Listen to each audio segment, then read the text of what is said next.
투박하지만 정직하다. 비평을 비평하는 남자 서영석. 그가 바라본 세상. 사설과 칼럼을 통해 오늘을 짚어본다. 서영석의 라디오 비평.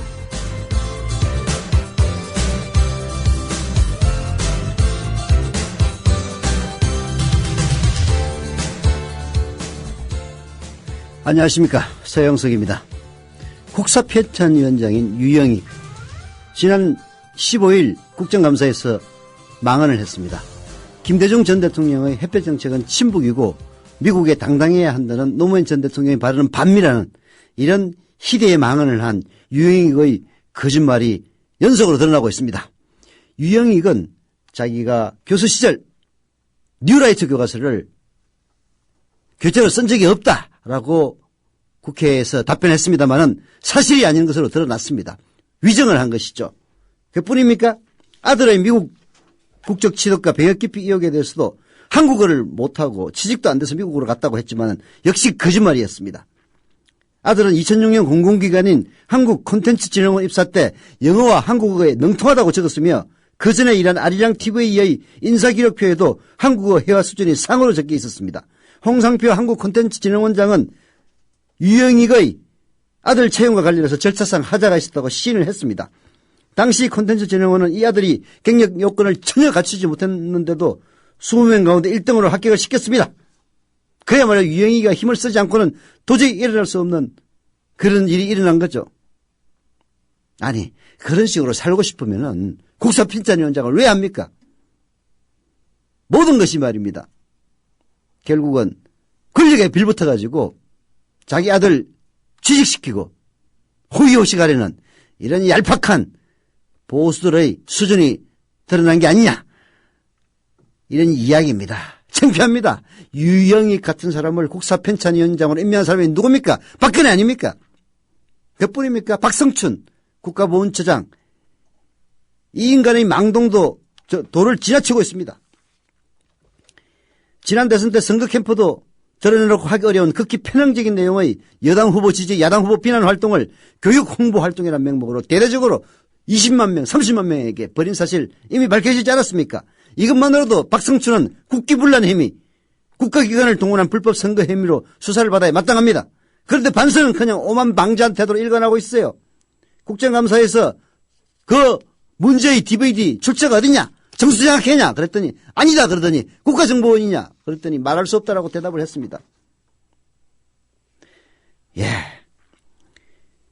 박성춘 자르지 않으면은 박근혜 대통령은 선거부정으로 대통령이 당선됐다, 선거부정으로 대통령직을 훔쳤다는 그런 비난에서 자유로울 수 없을 겁니다. 박성춘이가 왜 이렇게 오만방자입니까? 이명박근혜, 결국은 이명박이가 공무원 조직을 총동원해가지고 박근혜를 당선시키려 했던 이명박근혜의 연결고리이기 때문에 그렇게 오만방자인 것 아닙니까? 네. 국정감사장에서 외압 의혹을 폭로한 윤석열 전 국가정보원장의 댓글 사건 특별수사팀장은 이런 국정원의 선거 개입을 선거사범 중 유례없는 중요한 중범죄라고 생각한다고 했습니다. 검사가 국감장에서 이 정도로 말할 정도면 단지 검사 개인의 공명심으로 볼 일은 아닐 겁니다. 그런데도 새누리당, 청와대는 그를 윤석열을 소영웅주의에 빠진 정치검사로 치부를 했습니다. 아니, 윤석열이가 그걸 건드려서 무슨 부귀영화를 누리려고 소영웅주의 이딴 식으로 이야기를 합니까? 진짜 새누리당도 정치 집단이라고 얘기하기에 정말 부끄러운 집단이 아니냐. 어떻게 이 나라 중차대한 2013년에 대한민국을 이끌고 가고 있는 대통령이나 그리고 집권 여당이나 수준이 이 모양인지, 대한민국의 수준이 이 모양인지 정말 화딱지나고 비관스러워지는 10월 30일 아침입니다. 라디오 비평 시작하겠습니다. 함께하고 계신 방송은 정치평론가 서영석 미디어 협동조합 이사가 진행하는 라디오 비평입니다. 지상철 조합원 신청 광고입니다. 강화대교 앞에서 개념 부부가 만드는 개념 곰탕 연지연 곰탕. 연지연이란 가마솥의 장작불로 온종일 구워내는 곰탕을 서로 나누어 이어지는 인연이란 뜻입니다. 연지연 곰탕이 민주주의를 열망하는 조합원 여러분과 국민의 건강을 책임지겠습니다. 곰탕 포장 판매는 한 팩 800g에 7,000원이며 7팩 이상은 무료 배송으로 드립니다. 연지연 곰탕은 강화대교 입구에 위치해 있습니다. 단체 주문 예약 및 포장 주문 전화번호는 010-7252-1114, 010-7252-1114, 031-989-9968. 조합원 단체 예약은 10% 할인해드립니다. 그리고 판매 금액의 10%는 국민TV의 후원금으로 쓰입니다.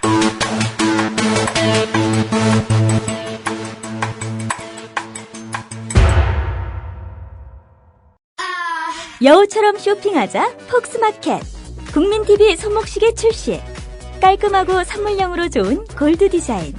고 김대중 대통령 국민의 정부 청와대 시계와 동일한 모델로 판매금의 30%가 미디어 협동조합의 기부금으로 쓰입니다.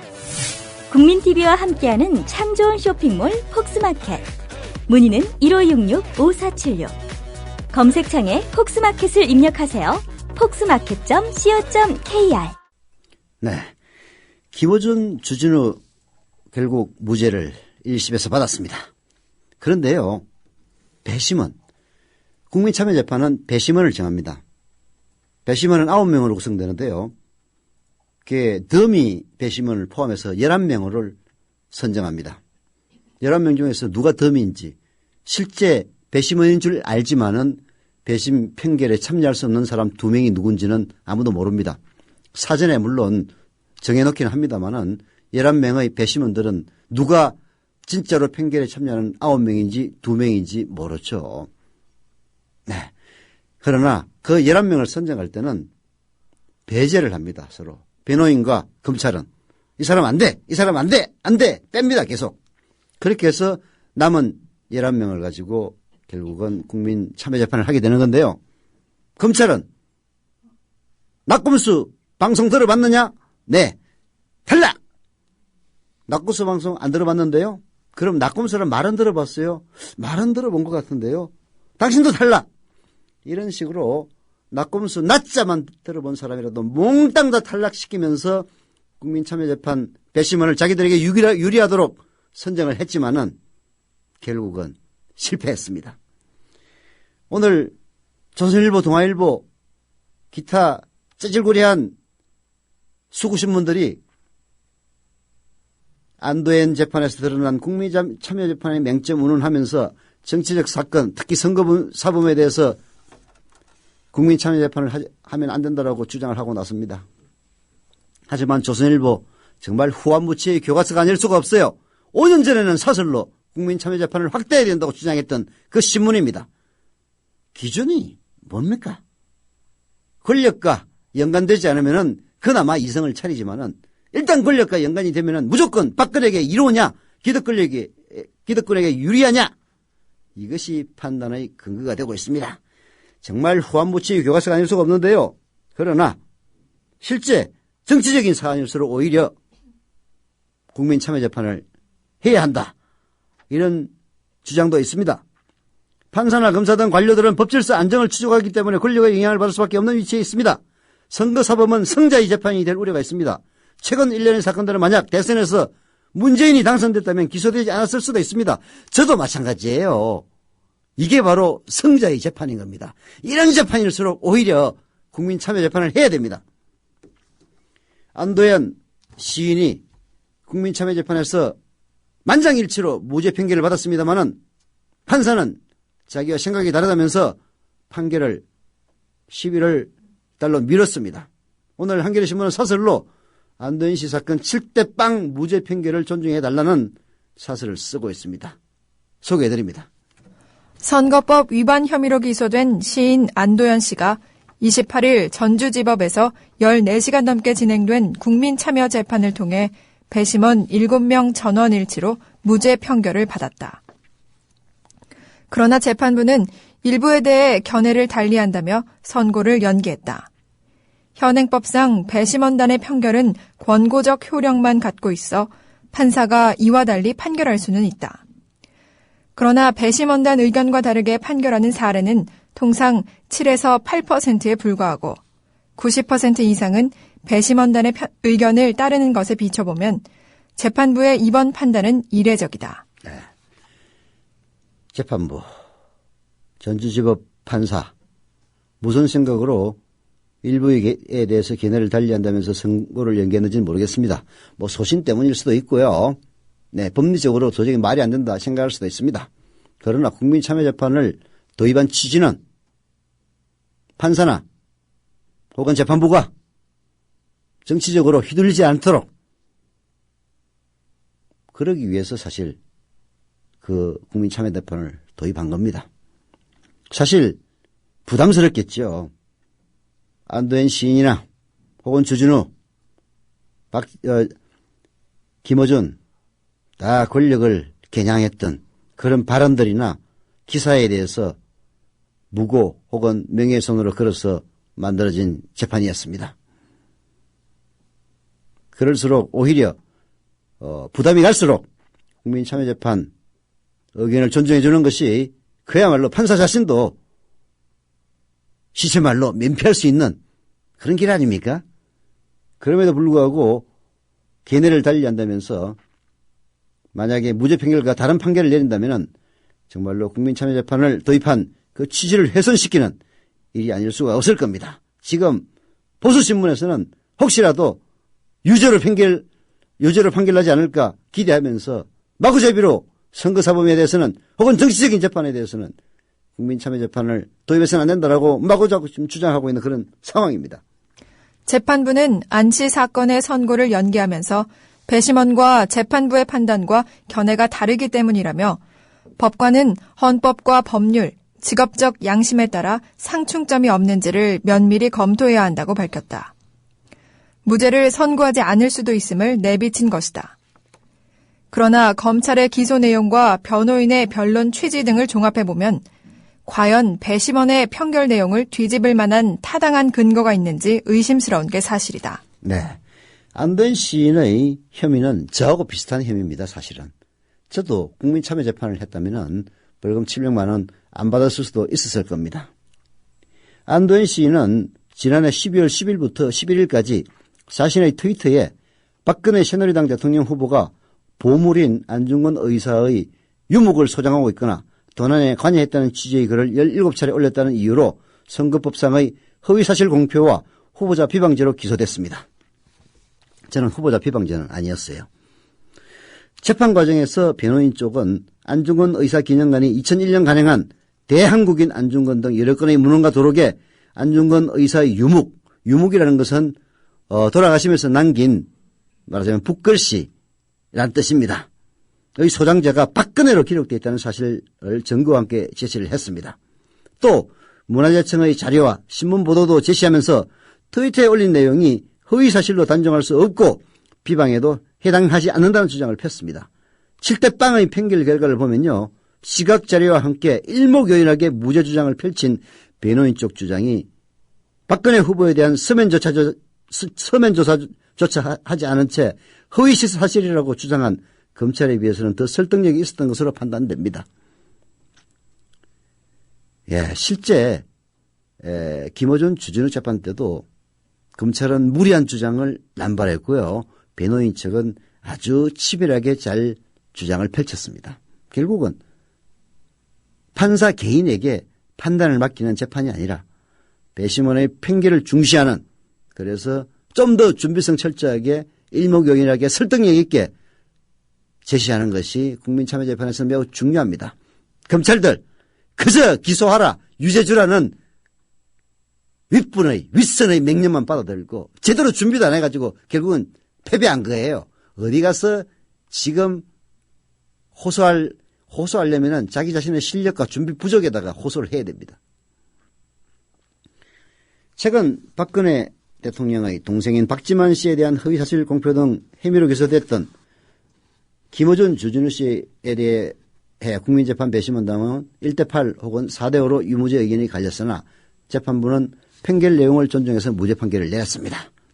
그 뒤 보수 언론을 중심으로 감성적 판단 운운하는 비판이 제기된 것이 이번 재판부의 판단에 영향을 미치지 않는 것인지 우려스럽습니다. 박근혜 정부가 검찰 장악을 위한 고삐를 쥐겠다는 의도를 노고라고 하는 마당에 법원마저 이런 기류에 흔들리면 안 됩니다. 재판부는 국민만 바라보고 그야말로 법과 양심에 따라 판결하기를 기대합니다. 라고 한겨레 신문의 사설은 지적을 하고 있는데요. 이 정권이 서울중앙지법원장을 감사원장 후보로 낙점을 합니다. 말하자면 사법부의 중진을 행정부의 한 파트 수장으로 임명을 한 것이지요. 이거 문제가 많습니다. 입법, 사법, 행정은 서로 독립적인 기관이고 서로가 서로에게 영향을 주면 안 됩니다. 박근혜 대통령이 법원장을 감사원장으로 임명하면은 향후 판사들이 야 권력의 눈밖에 나면은 나 출세 못할지도 몰라. 알아서 알아서 길 수도 있는 일입니다. 이런 사실은 상식을 어긋나는 인사죠. 아니 사법부에 있다가 퇴직을 하고 변호사를 하는 사람을 감사원장으로 내정을 한다면 그거 아무 문제 없는 겁니다. 그러나 현직에 있는 그야말로 행정부와는 확실하게 서로 독립된 기관인 사법부의 서울중앙지법원장이면 매우 중요한 자리에 있는 사람입니다. 그런 사람을 결국은 감사원장으로 내정하면서 검사는 물론이고 검찰총장은 혼의 자녀로 쫓아냈으니까 이제 법원마저도 인사라고 하는 당근을 통해서 장악하려는 것이 아니냐 이런 의심을 받고 있는 상황입니다. 사법부 흔들리면 안 됩니다. 물론 판사들 쉽게 흔들리지 않아요.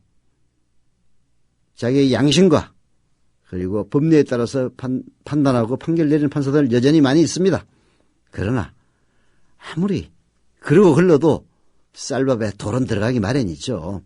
그런 돌덩어리들이 철저히 눈이 멀어서 제대로 판단하지 못하는 그런 우를 범하지 않도록 사법부의 맹성과 그리고 그 상식적인 판단을 존중해 마지 않는 바입니다. 노래 하나 듣고 계속하죠. B1A4의 이게 무슨 일이야? 듣고 오는 동안 늘 말씀드리는 얘기지만은 좁은 가이 부탁드리겠습니다. 네, 정자 부탁드리겠습니다. 노래 나갑니다.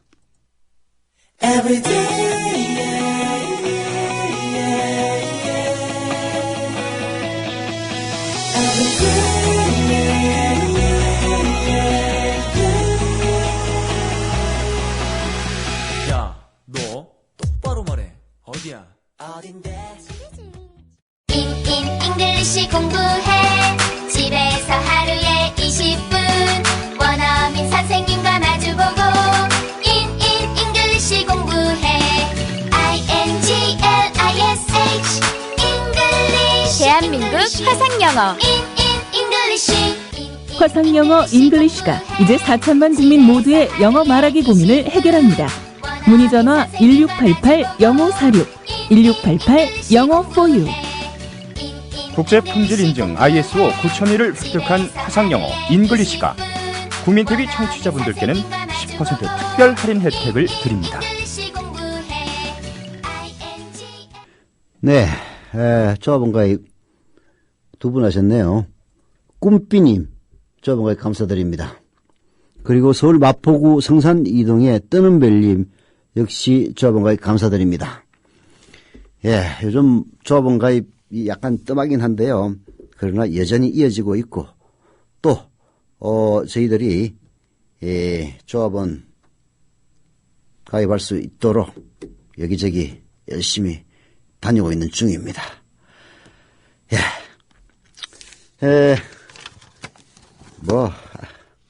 이거 안 되면 이빨로 사는 거죠. 아니지, 이빨이 없으면 잇몸으로 사는 거죠. 말이 안 된다. 오늘 박노자 씨의 이 칼럼을 봤는데요. 전체를 소개해 드리지는 않겠습니다만은 정교조에 대한 글이 있었는데 정말 가슴에 와닿는 구절이 있었습니다. 제가 한번 읽어드리겠습니다.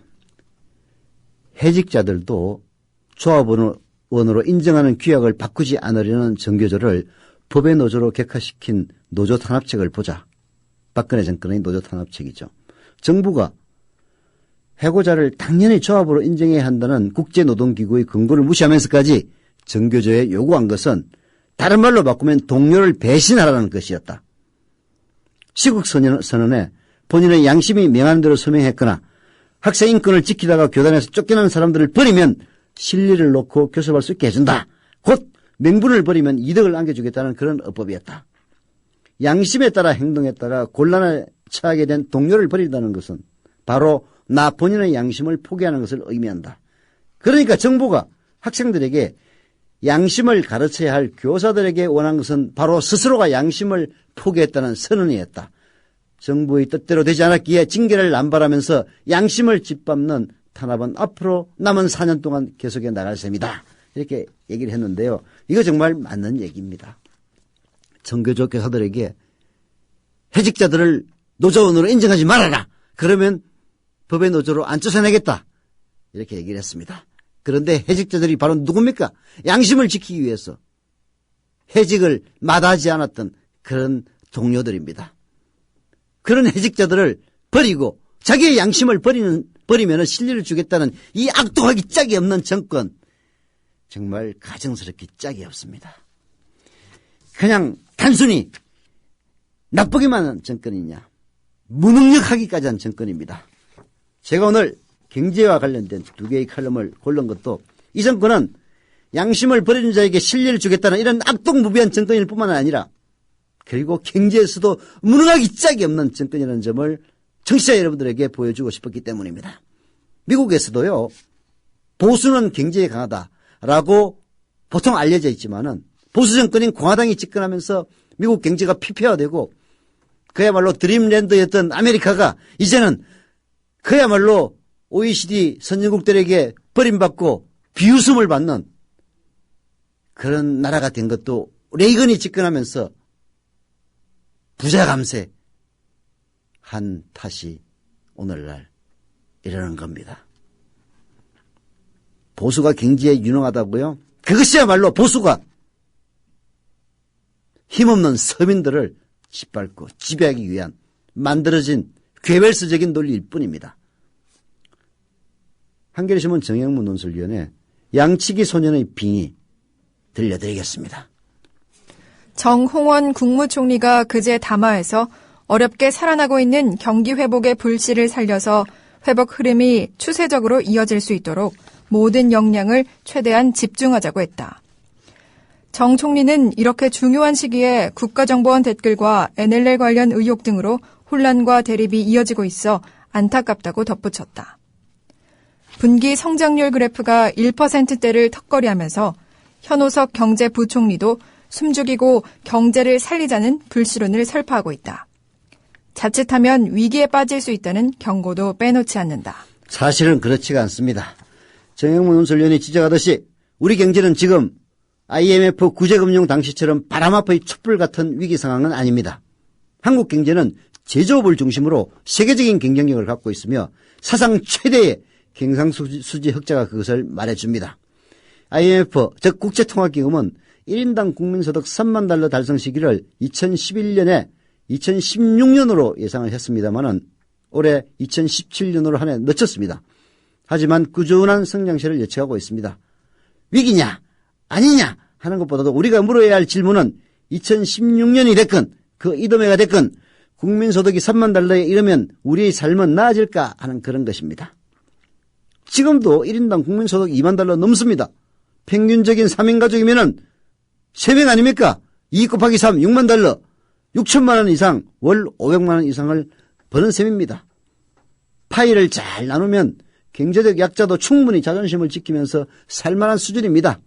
그렇지만 현실은 한 해 문 닫는 자영업자만 80만 명이 넘고 파산 직전의 가게, 개인들이 헤아리기 어려울 정도입니다.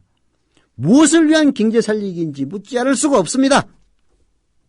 총리가 내세우는 경제 살리기라는 것도 규제를 완화해 외국인 투자를 유치하거나 관광을 진흥시키면 일자리가 꽤 늘어난다는 정도다. 경제 활성화 법안만 통과되면 경제가 벌떡 일어나고 그렇지 않으면 중병에 걸릴 것처럼 얘기하지만 우리 경제 규모로 보면 미미한 변수다. 외자를 유치해 화학 공장을 세우면 1만 개가 넘는 일자리가 생긴다며 안타까워하는데 공장 짓는 데 동원되는 일용직까지 포함된 숫자로 실제 자동화된 공장 가동에 필요한 인력은 수십 명이면 족하다고 한다. 눈 딱 감고 뻥튀기까지 하면서 경제 살리기의 주술을 외는 의도를 의심할 수밖에 없다. 의심하지 않을 수가 없는 거죠. 지금 우리 경제의 가장 큰 문제점은 공정한 경쟁은커녕 강자가 약자의 이익을 빼앗기만 하는 그런 약탈적 구조가 고착되어 있다는 그런 점입니다. 중소기업을 해서 히트 상품 만들어내면 재벌이 잽싸게 가로채갑니다.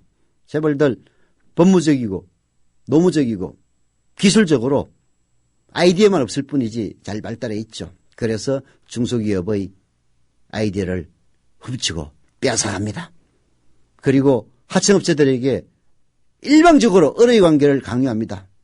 현금 안 줍니다. 가격 마구 후려칩니다. 그야말로 약자의 그 모든 것까지 다 빼앗아가서 간신히 유지만 할 수 있도록 하고 그러한 이득을 재벌들이 다 챙겨가는 겁니다. 그리고 그러한 구조를 대물림으로 고착화하기 위해서 특목고도 만들고 의료 전문 대학원도 만들고 법학 전문 대학원도 만듭니다. 거기에 서민들 들어갑니까?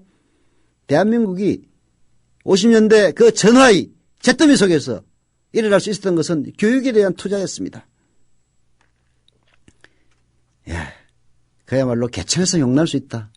이런 신화가 있었기 때문에 대한민국 발전할 수 있었습니다. 지금 개천에서 용 못 납니다. 부자가 부자를 낳고 가난한 자는 가난한 자를 낳습니다. 부가 대물림 되는 거죠. 경쟁이 원천적으로 불가능한 이런 환경에서 양극화는 가속될 수밖에 없습니다. 재벌 총수의 반칙과 대기업의 불공정 행위를 규제하는 몇 개의 법안이 마련됐다고 해서 상황이 달라지기 어려운 지경입니다. 오히려 더 많은 법안이 만들어져서 더 많은 경제민주화가 이루어져야만이 이 나라 살아납니다. 재벌들이 아니라 99%의 대한민국 사람들이 살아나는 겁니다. 그래서 박근혜는 경제민주화 하겠다. 그리고 부자와 재벌들에게 돈을 빼앗아서 서민들에게 강제적으로 재분배하는 복지 확대를 하겠다고 약속해서 대통령이 됐습니다. 대통령이 되고 나서 어떻게 변했습니까? 온갖 약속들을 다 헌시작처럼 내던져버리고 있습니다. 기업과 시장의 현실은 판도라의 상자 열리듯 더 많은 경제민주화의 지속적 추진이 불가피하다는 것을 실증하고 있다. 잇따라 터진 동양그룹과 효성그룹 사태는 지배구조의 후진성을 비롯해 재벌의 고질병을 고스란히 드러냈다. 아모레퍼시픽, LG U+플러스 등 대기업에서 보란듯이 제2의 남양유업 사태가 되풀이되고 있다. 대우조선 해양 임직원들은 협력업체를 종부리듯 하며 금품 듣기를 일삼았다. 협력업체 그야말로 종부리듯 합니다. 집안에 행사 있으면 심지어 와가지고 수발까지 들리는 그런 몰령치하고 몰지각한 그런 본사 직원들도 있다고 합니다. 우리 경제 위기의 본질은 정쟁이 아닙니다. 공정한 시장의 룰을 완전히 실종시킨 데 있습니다. 그럼에도 불구하고 대기업 중심의 경제를 중소기업, 소상공인, 소비자가 동반 발전하는 경제 시스템으로 바꾸겠다는 약속은 쏙 들어갔습니다. 경제민주화는 할 만큼 했다며 손을 들고 경제 활성화의 깃발을 드는 것은 배를 열어보니 개복을 해보니까 수술해야 할 곳이 여기저기 한두 군데가 아닌데 한두 군데만 신용만 내고 그냥 덮겠다고 하는 그런 식입니다. 경제를 위한 정치는 예측이 가능하고 공정해야 합니다. 공약을 빚존 개살구로 만들고 헌법 질서를 어지럽힌 세력을 비호하는 정부라면 경제의 골칫거리가 아닐 수가 없습니다. 경제 위기라는 늑대는 없고 무능하거나 나쁜 정부와 나쁜 정치만 있을 뿐입니다. 사실 이런 갑의 행포, 재벌의 행포에 대항하기 위해서 일어선 것이 바로 협동조합입니다. 미디어 협동조합 국민TV, 물론 제1의 목적은 공정한 보도, 종편이나 지상파와 같은 그런 보도가 아니라 그야말로 공정하고 신뢰할 수 있는 보도 매체를 만들기 위해서 모였습니다. 그러나 저 사업 맡고 있는데요. 이미 조합원들끼리 잘 먹고 잘 사는 구조가 정착될 조짐을 보이고 있습니다. 지금 그 출발입니다. 아직 1년도 채 안 됐어요.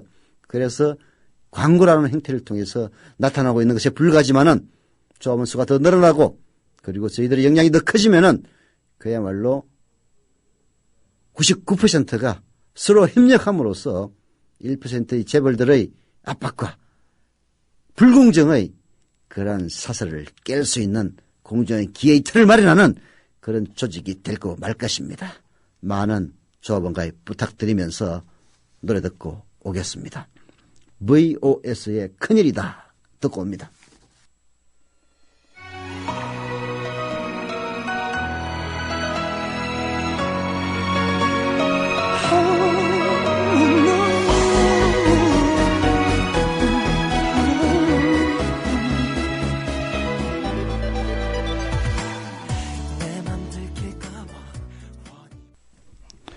네, 조합원가에 한 분 해주셨네요.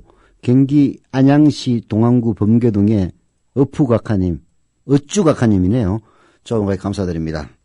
그리고 게시판에 멍청한 사자님이 멍청한 사자 딸 1, 2, 두 분 따님이 지난주에 가입했다고 합니다. 이제 부인만 가입시키면 되는데 말을 안 듣는다고 그러네요. 네, 계속 시도해 보십시오. 감사드립니다. 광고하겠습니다. 민영화 반대 국민공모전 홍보 광고입니다. 철도, 물, 가스, 전기, 의료, 공항 등 우리 삶에 큰 영향을 주는 공공부문 민영화에 반대하는 UCC 웹툰 한 컷 만평 공모전을 진행하고 있습니다.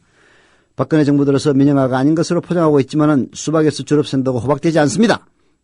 네, 기술적이고 시각적으로 뛰어난 그런 작품을 모으는 게 아니라 하루하루 살아가는 사람들의 시각이 온전히 담겨진 그러면서 즐겁고 유쾌한 민영화 반대 희망 메시지면 된다고 합니다. 공모전 문의는 공공기관 사업본부 사무국 02-3143-7710 또는 담당자 이태영님 010-7444-4277로 문의 주시면 됩니다.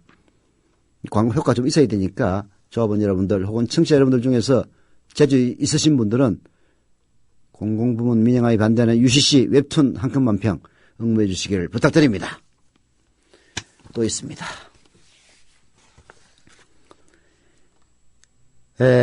서영석 바로 저고요. 노정면 지금 단식 중입니다. 김용민 또 단식을 한다고는 하는데 뭐 그렇게 썩 FM대로 못하고 있습니다. 딱 건강 위해서죠. 윤유엘 오해숙 생활단식의 도움을 받고 있는데요. 다이어트에도 좋지만은 몸과 마음이 건강해지는데 아주 좋은 효과가 있다고 합니다. 오해숙 생활단식에서는 국민TV 조합원 여러분들을 특별 조건으로 모신다고 하는데요. 지금 신청하시면 오해숙 생활단식 윤유엘이 참여자 모두에게 미래협동조합 출자금 일자를 제공 또는 정자나 자녀에게 일자를 드린다고 합니다. 국민TV 로고가 있는 700ml짜리 보온병도 선물로 드린다고 하는데요. 문의 전화는 043-285-8575 043-285-8575입니다. 생활단식이라는 것은 단식원에 들어가는 게 아니라 자기 일을 하면서 단식을 하는 건데요. 건강을 위해서 꼭 참여해 보시기를 바라마지 않습니다. 예, 이거 제가 해봤는데 좋긴 좋습니다. 제가 마루타를 자원해가지고 체험을 해봤습니다. 미리. 11월 2일부터 3일까지 청주 오해숙 생활단식 캠프를 하는데요. 청주 향교에서 한다고 합니다. 11월 2일 날 오전 10시에 입소를 하고요. 그 다음날 오전 11시에 퇴소를 하는데요. 선입금 5만 원을 내야 된다고 합니다. 물론 불참 시에는 100% 환불해 준다고 하는데요. 자, 단식 캠프에도 참여하시고 단식 캠프에서 1박 2일로 체험을 하고 그 다음부터는 자기 생활 단식으로 간다. 뭐 그런 이야기인 것 같습니다. 광고가 좀 길었네요. 자, 남은 칼럼은 한겨레신문 김회성 경제부 정책금융팀장의 요즘 코드 맞추기 어려우시죠? 이게 바로 대한민국 박근혜 정부의 경제 관료들이 맞이하고 있는 코미디 아닌 코미디입니다. 소개해드립니다. 국회 정무위원회 국정감사에서 청와대 회동을 둘러싸고 위증 논란이 벌어지고 있다. 최수현 금융감독원장이 동양 사태와 관련해 청와대와 대책을 협의한 사실을 부인한 게 화근이 됐다. 신재윤 금융위원장은 대통령께 직접 보고한 적은 없다며 어물쩍 피해갔는데 산업은행이 청와대 회동 사실을 순순히 시인하는 바람에 들통이 나버렸다. 도대체 금융정책의 감독과 수장들이 사회적 파장에 큰 문제를 두고 청와대와 언론하는 사실을 왜 굳이 숨기려 했을까요? 정확한 속내는 알 도리가 없지만 괜히 청와대로 불똥이 튀는 것보다는 그냥 보고 누락, 즉 보고를 안 했다고 얘기하는 것이 더 낫다고 판단했을 것 같습니다. 윗선에 누가 되지 않으려는 충심의 비전 해퍼닝인데요. 뒷맛이 정말 개운치가 않습니다.